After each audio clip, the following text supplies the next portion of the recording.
రామచంద్రాపురం 268వ డివిజన్లో BJP division అధ్యక్షులు nursing Goud ఆధ్వర్యంలో 80వ స్వాతంత్ర దినోత్సవ వేడుకలు ఘనంగా నిర్వహించారు. సందర్భంగా జాతీయ పతాకాన్ని ఆవిష్కరించి దేశ ప్రజలకు స్వాతంత్ర దినోత్సవ శుభాకాంక్షలు తెలిపారు.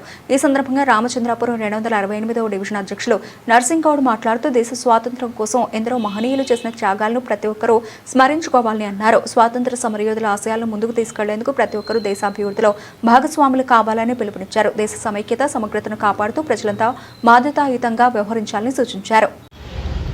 ముందుగా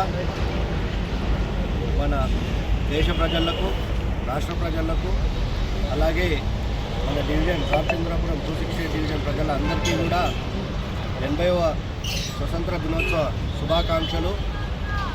ఈ స్వతంత్రం మన ఊరికే రాలేదు.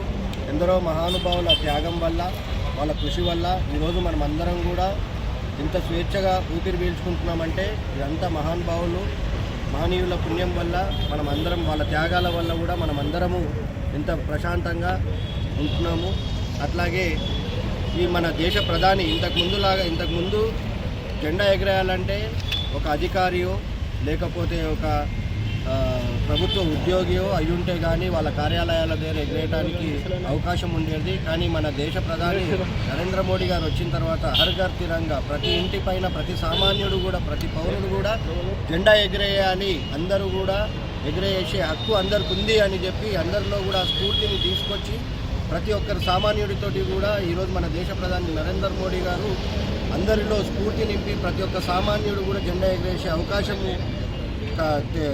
తెలిపి వాళ్ళకి తెలియజేసినందుకు కూడా వారికి దేశ ప్రధాని గారికి, గౌరవనీయులు నరేంద్ర మోడీ గారికి కూడా ధన్యవాదాలు, కృతజ్ఞతలు మేమందరం కూడా కృతజ్ఞతలు కూడా తెలియజేస్తున్నాము. అట్లాగే యువత అందరూ కూడా ఈ ఒక్కరోజు దేశభక్తితో కాదు, ప్రతిరోజు కూడా దేశభక్తి నిండి ఉండాలి. మన తల్లిదండ్రులనే కానీ లేకపోతే ఉపాధ్యాయులనే కానీ పెద్దలనే కానీ గౌరవించడం మేము నేర్చుకోవాలి. అట్లాగే మన దేశం కూడా మొత్తం శుభ్రంగా ఉండి, అట్లాగే దేశ అభివృద్ధి కోసం కూడా మీరు మంచిగా చదువుకొని మంచి ఎదిగిన తర్వాత విదేశాలకు పోకుండా ఇక్కడ మన దేశం కోసం మీ కృషి అవసరం ఉంటుంది. కాబట్టి దేశ అభివృద్ధి కోసం కూడా మీరు అందరూ కృషి చేయాలని తెలియజేస్తూ ధన్యవాదాలు.